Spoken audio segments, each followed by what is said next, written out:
Olá, muito boa tarde a você que está conosco aqui pelo site Notícias Agrícolas.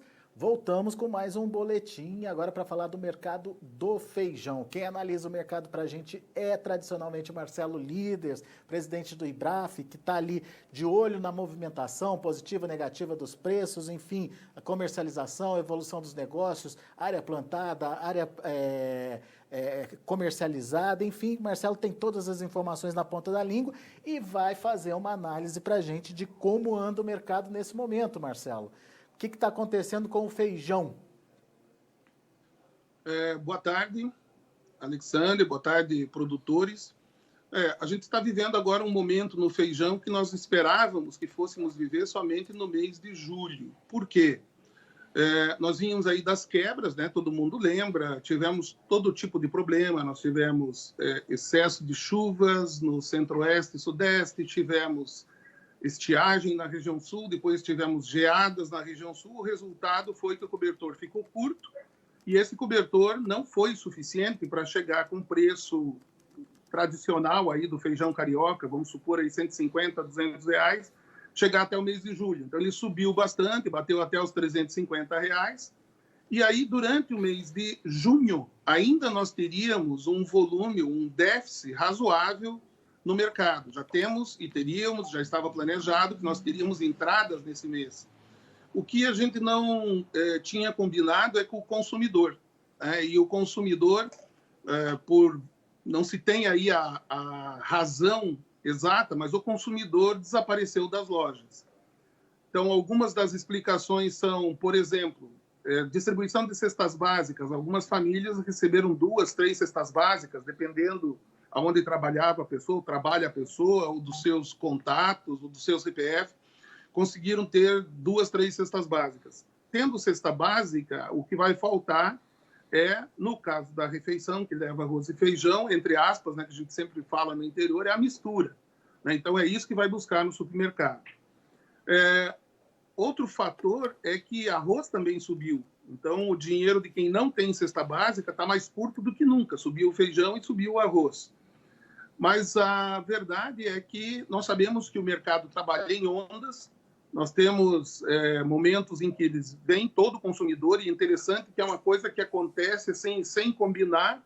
Né? O consumidor do Rio Grande do Sul começa a ir no supermercado, o consumidor do Pará também, o consumidor no Paraná, e de repente começa uma onda de compra. Talvez quando entram os salários, ou talvez, coincidentemente, há uma parte do mês em que as pessoas vão mais ao supermercado. Mas isso não aconteceu durante o mês de junho e nós tivemos recuo nas cotações, tanto que ontem foram negociados lotes de feijão em Goiás entre R$ 285 e R$ 295 reais, e em relação a 320, 330, 340 que estava, é um recuo importante, o que faz que o empacotador que tem a necessidade de comprar recua ainda mais. Porque daí ele, recua mais do que ele imaginava. Será que vai recuar mais? Então ele fica numa posição defensiva. Mas daí não tem negociação, Marcelo, acontecendo nesse momento? Pouquíssimas. Né? Tem sido reportado os grupos do WhatsApp lá do Só Feijão. Normalmente tem um volume grande todos os dias de negociações que são reportadas por produtores, por corretores, por compradores, empacotadores, e isso não tem acontecido durante essa semana. Houve um pequeno volume negociado em todo o Brasil. Dá para imaginar uma tendência para os preços, Marcelo? Daqui para frente? Olha, nesse momento, os analistas colocam a responsabilidade toda nas costas do consumo. Produtor, né? Do produtor. Se o produtor conseguir segurar os preços e a responsabilidade é dele. Gente, não dá para colocar a responsabilidade nas costas do produtor e dizer que ele precisa resistir à queda de preços, né? Ela acaba acontecendo, assim como não tem como as marcas combinarem uma estratégia de sair do mercado, ou entrar no mercado, ou de fazer um preço, porque são centenas de marcas no Brasil. Não tem como os produtores também resistirem se tem feijões saindo em algumas áreas do Brasil. E você tem hoje feijão sendo colhido no Mato Grosso, onde os preços recuaram a 260, 250, 270, e também talento, porque à medida que o empacotador viu que recuou o preço, ele também recuou, obviamente, lá, como já comentei. E aí tem o Vale do Araguaia, começa a sair muito pouco, alguns pivôs muito esparsamente começam a sair, quem conseguiu plantar alguma coisa mais cedo, justamente para pegar esse mercado ainda no momento que fosse antes de cair. É claro que 260, 270, 280 reais é um bom preço, muito bom preço, mas é um tanto frustrante para o produtor que vinha com a expectativa de ainda vender no mês de junho alguma coisa acima dos 300 reais. Marcelo, é um bom preço? Cobre custo de produção? Sim, custo de produção para uma lavoura Irrigada, média, que é o caso do Mato Grosso? ela é uma lavoura mais cara, ela deve estar chegando perto aí dos 150 reais, mas também depende muito de vários fatores, né? Você tem desde a região não receber nenhuma frente fria ou não tiver uma grande diferença de temperatura, né? Se não for uma região muito alta, você passa por condições de solo que vão alterando. A gente sabe que existe uma deterioração no solo do uso constante, né? Quase que uma monocultura, né? Então, os produtores têm trabalhado muito a questão do solo. Então, varia daí de produtor para produtor. E tem produtores que usam semente com origem. Eles querem saber de onde veio a semente, querem saber quem é o fornecedor dessa semente, qual é o critério dele de qualidade.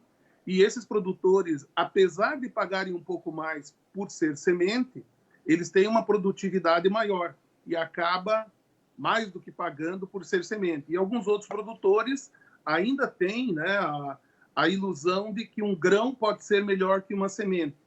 E aí vem grão que tem doenças de solo, vem no grão também as doenças, e enfim, você acaba tendo um produto degenerado.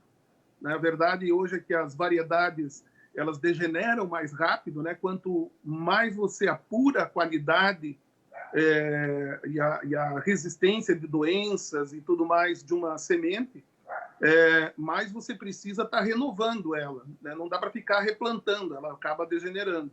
Então, varia bastante. Você pode ter um produtor que tenha aí custo de 150, 160, e você tem produtor que tem custo de 200, né? Porque acabou não utilizando uma semente de acordo.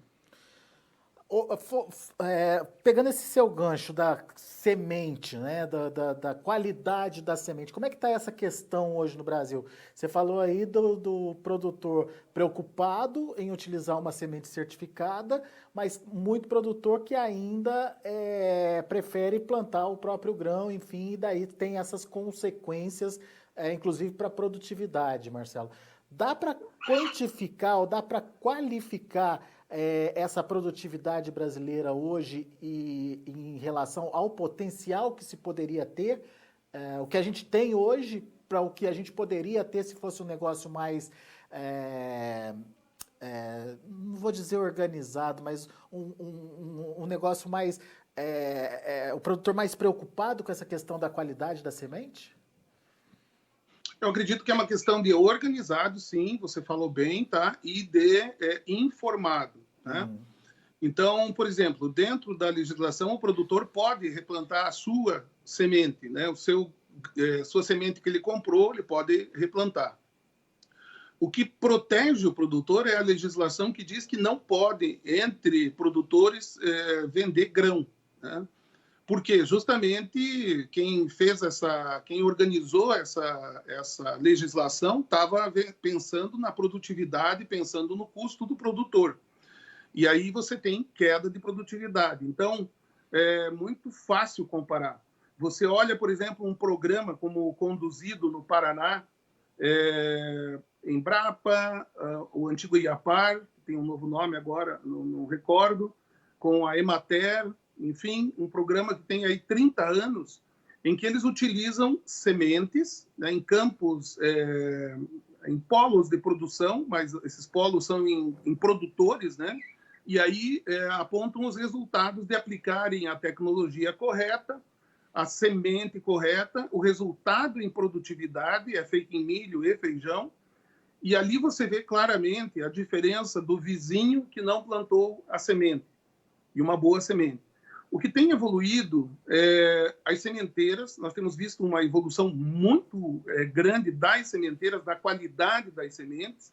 É claro que isso tem que ser uma constante, e o que está faltando hoje é a pesquisa poder acompanhar. Nós temos hoje a pesquisa no Brasil, e estamos acostumados com isso, que ela seja feita pela iniciativa ou pela área pública, tá? Então, as empresas públicas que investem. Só que as empresas públicas estão com cada vez menos recursos para investir. Então, os pesquisadores estão trabalhando, fazendo o máximo que podem com o pouco que têm. Para que nós tenhamos a iniciativa privada investindo em sementes, nós precisamos pagar para eles, pagar royalties para eles. E se todo mundo pagar, fica barato para todo mundo. Se pagar os royalties, tem que ter um resultado em produtividade, e eles entregam esse resultado em produtividade.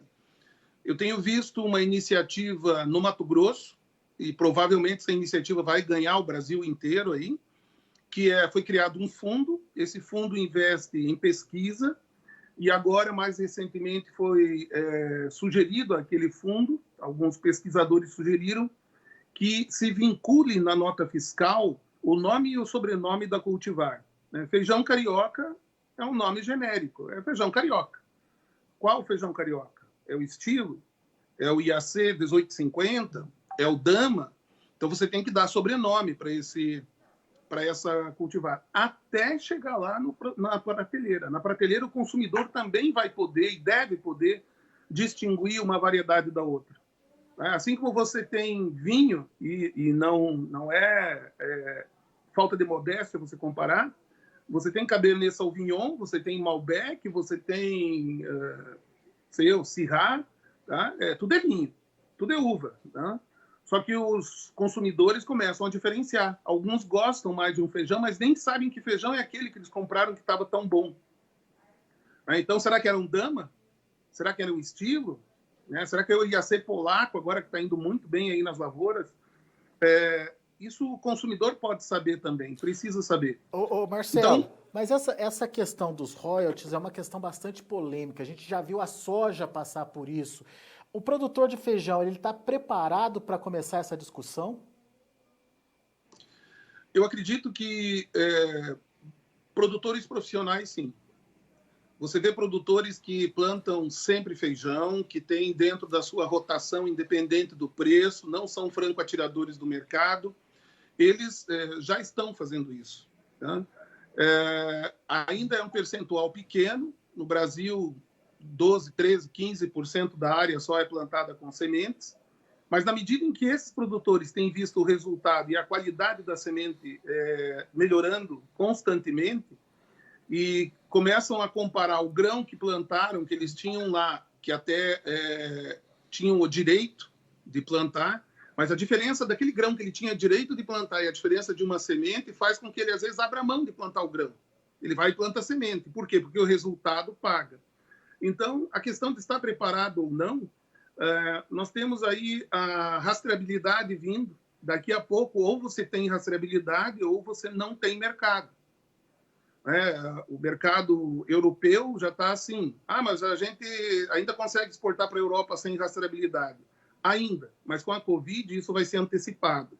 No Brasil há um movimento já das redes de supermercados buscando atender mercados que eles chamam mercados evoluídos ou mercados que compram produto de melhor qualidade e pagam por isso, reconhecem. Então, interior do estado de São Paulo, né, Rio de Janeiro e algumas cidades no interior do país, eles querem colocar o feijão rastreado, ou seja, de onde veio.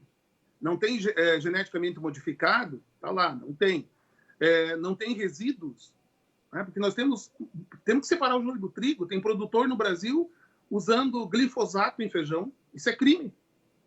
E tem outros produtores que não usam glifosato, usam aquilo que pode ser usado, cuidam de que não tenha resíduo, não usam em excesso, no momento certo fazem aplicação e ninguém consegue diferenciar. Agora, para você ter um produto rastreado, você tem que dizer de onde veio a semente. De onde veio a semente, como é que foi produzido, onde é que foi produzido. Lá fora, a gente escuta sempre, né, os especialistas, volta e meia eu vejo os especialistas aqui de outros setores, né, das carnes, seja suíno, seja do frango, do que for, né? Eles falam muito de qualidade, a gente tem que entregar qualidade. Né? Nós vamos ter barreiras fitossanitárias. A barreira fitossanitária para o produto agrícola nosso, para os pulses, é o quê? Vocês produzem e estão destruindo a mata para produzir. Uhum. Então, a gente tem que ter um documento, que é o documento de rastreabilidade, mostrando que aquele produtor tem a sua reserva legal, de que ele não tem mão de obra infantil, de que ele não tem aquela mão de obra análoga à escravidão, de que ele usou os produtos certos, de que não tem resíduo de produto proibido, porque a questão não é se tem resíduo ou não, é de ter resíduo de produto proibido. O glifosato é proibido. Não importa se é 0,001. Tem, é problema, é destruído na Europa. E aqui no Brasil, os nossos consumidores, eles vão ficar mais exigentes. Agora está todo mundo tonto, com quarentena e com tudo que está acontecendo. Está todo mundo tentando sobreviver. Mas, mais do que nunca, uma classe que é a formadora de opinião vai buscar, nesses itens também, transmitir para o consumidor que ele precisa buscar segurança. A segurança é a qualidade do produto. Para ter a qualidade, ele tem que saber de onde veio. O nome disso é rastreabilidade. Então, você veja como, quando você começa a encadear as coisas e começa a organizar, você, num primeiro momento, dá a impressão que você está criando um impeditivo para o mercado, ou um custo para o mercado. Mas não. Se você antecipa isso, você consegue chegar primeiro, beber água limpa, aproveitar esse momento e esse mercado. E eu volto a frisar, o Mato Grosso é exemplo para todos os estados do Brasil, na questão dos pulses. Eles estão enxergando pulses como deve ser enxergado. É um nicho de bilhões de dólares. Bilhões, não estou brincando, é bilhões de dólares. E esse setor precisa de apoio das instituições. Não quero dizer que tem que ter dinheiro público, mas ele precisa de apoio das instituições, do legislativo, para ter isso organizado. E o estado que está trabalhando muito fortemente nisso é o Mato Grosso.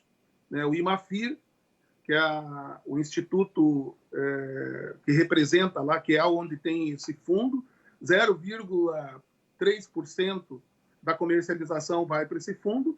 E aí começa a ter, estão trabalhando agora nos projetos para adaptação de pulses e colheitas especiais lá no estado. E o resultado disso é que você já tem, por exemplo, o estado do Mato Grosso agora diversificando para amendoim, diversificando para gergelim, tem lá 7, 8 variedades de feijões diferentes, e o impulso que eles vão ter por estarem olhando e contemplando isso como deve ser, com a seriedade que merece, é que eles estão fazendo um modelo para ser seguido pelo Brasil. Muito bem, isso a gente entendeu. Agora, me ajuda a convencer o produtor de feijão de que se ele tiver uma melhora de produtividade, o royalty que ele vai pagar se paga tranquilamente sem ser colocado como um custo ou um prejuízo para ele, Marcelo. O que a gente tem hoje de média de produtividade de feijão? Se você for olhar a média Brasil, ela é muito baixa, tá? Mas a média em estados como Paraná, Minas Gerais, você tem uma média de quem não tem muita preocupação com semente, de alguma coisa ao redor de 30, 35 sacos por hectare em feijão carioca, por exemplo. Tá. No mesmo sequeiro, alguém que tenha esses cuidados, né?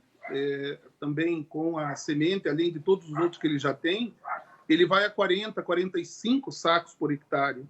Não é raro você encontrar sequeiro também até acima disso, 50 sacos. Na questão dos pivôs, então, aí a situação muda drasticamente. Um pivô com uma semente qualquer, ou com um grão qualquer, vai produzir 45, 50 sacos. Um pivô com semente, com boa origem, uma semente de verdade, eles chegam a produzir acima de 60, até 70 sacos. Não é raro você ver pivôs com até 70 sacos. Isso a gente não pode pegar como média, mas a gente pode pegar como referência E você sabe que pivôs não são pequenos. Então, a gente não está falando de 10 hectares. Nós estamos falando aí assim de 100, 150. Tem produtores que plantam áreas muito grandes em pivô e conseguem, no final, ter uma média de 65 sacos. Então, acaba valendo a pena assim. Isso já é próximo de um potencial produtivo que a gente tem hoje para o feijão? Essas 70 sacas? Não, é muito mais perto do que nós estávamos, né? Mas ainda nós temos o potencial produtivo da planta dentro das condições, todas elas, as condições ideais, seria algo aí por volta de 6 mil quilos, segundo as últimas informações que eu tive algum tempo atrás dos pesquisadores. O potencial produtivo dela seria de 100 sacos. Nós estamos trabalhando com uma média, então vamos pegar uma média com boa tecnologia, 50, 55. As pontas, 60, 70. Né? Às vezes tem produtor acima disso. Inclusive, há a ideia aí de algumas empresas de lançar um campeonato, né, no Brasil, assim como tem de soja, de milho e tal, para ir elevando, né, como é que é? Aquela ripa do pulo, né, em altura, e levar um pouquinho mais, né, o nível para que todo mundo saiba. Basta ver esse trabalho feito no Paraná. Volto a frisar. Não é embaixo de irrigação, é em condições normais e naturais, em áreas de produtores pequenos e médios, e o resultado aqui é impressionante dos últimos 30 anos. Inclusive, se você me permite, sugiro, né, o Germano, lá de Ponta Grossa, pode falar sobre isso. Acredito que seja bastante interessante para os produtores saberem desses resultados também. É muito didático ver o uso das sementes ali e o comparativo do lado. E daí você... Dá resultado, paga a conta. Daí você lembrou uma outra questão. A falta de pesquisa ou a limitação da pesquisa também deixa estagnado esse potencial produtivo. Se a gente, de repente, envolve mais empresas e que tenham o seu retorno em pesquisa, esse potencial produtivo pode ser, inclusive, ampliado, Marcelo? Olha, hoje pela manhã ainda eu tive a oportunidade de conversar com 3 PhDs, aí, doutores, né, na área do agro, e eles estão com uma startup na área de pesquisa de pulses. Mas é a área lá de produção, de tecnologia. Foi muito interessante observar que, em termos de possibilidade, se você aporta investimento, como você pode apressar, inclusive, o desenvolvimento de novas cultivares. Uhum. Você pode fazê-las acontecerem 3 vezes mais rápido. Em vez de você ter 3 a 4 anos entre começar a pesquisa de uma cultivar e entregar ela lá na ponta, com todos os preceitos atendidos, todos os protocolos, VCUs, etc., você leva mais ou menos 4 anos, 5 anos, você pode reduzir isso para 1 ano, 1 ano e meio. Para isso tem que ter o quê? Recursos. Uhum. Você tem que ter investimento acontecendo. E a área pública, eles são heróis, estão trabalhando realmente com o toco da espada. Então, o que a gente precisa? Precisa que tenha recursos. Para ter recursos, usa semente. Tendo esses recursos, a resposta pode ser rápida. Olha o sonho. Todo produtor colher 65 sacos de média de feijão carioca. Ô, Marcelo, você está louco? Daí o feijão vai valer nada. Feijão carioca. Tá bom?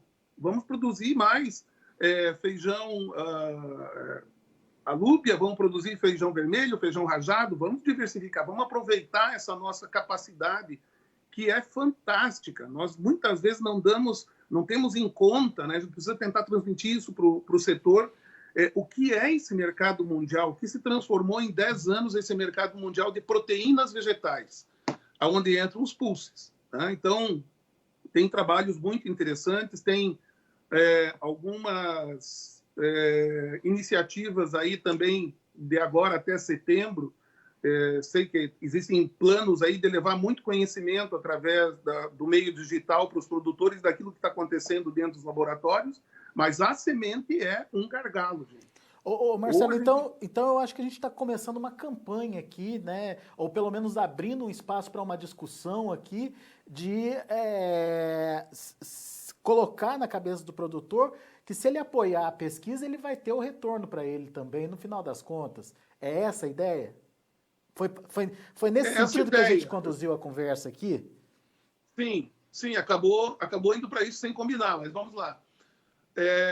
Nós temos que ouvir bastante o produtor. Afinal de contas, é ele que vai avaliar esse produto lá no campo, é ele que vai chancelar se ele deu um resultado ou não deu um resultado.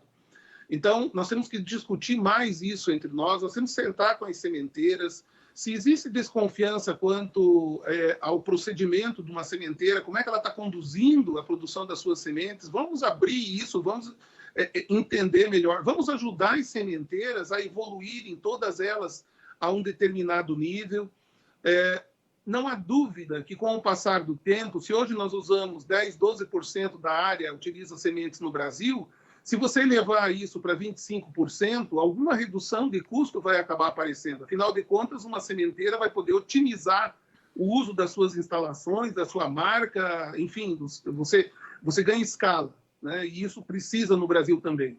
Agora, nós precisamos ouvir o produtor, que o produtor ouça o mercado, ouça os especialistas, né? Ouça as pessoas que eles já respeitam da área, né? O doutor Carbonel do IAC, doutor Alisson, doutor Menezes, né? A doutora Vânia do IAPAR, né? uma lenda, né? no nosso negócio de pesquisa. Vamos conversar com o pessoal da Embrapa Arroz e Feijão, meu Deus do céu, é uma potência aquilo em termos de capacidade. Vamos ouvir eles sobre isso, vamos discutir, vamos fazer esse mercado evoluir. Vamos diminuir o custo da produção do feijão no Brasil. Vamos garantir para o produtor que ele tenha melhor resultado, né? Vamos buscar esse mercado mundial, que é um mercado que está batendo a nossa porta. Vai ter ano melhor, ano pior, mas a tendência é que ele seja cada vez melhor. E isso nasce na pesquisa. Se a gente não tiver semente, né, nós não temos uma semente de dark red kidney, um feijão grande, vermelho, que possa atender a Europa da forma que eles querem ser atendidos, né? Os Estados Unidos têm. O que nós precisamos para chegar lá? Pesquisa. Quem vai pagar a pesquisa? Aquele que vai pôr o dinheiro, depois vai ver todo o seu trabalho sendo pirateado? Toma a liberdade aqui de citar um nome.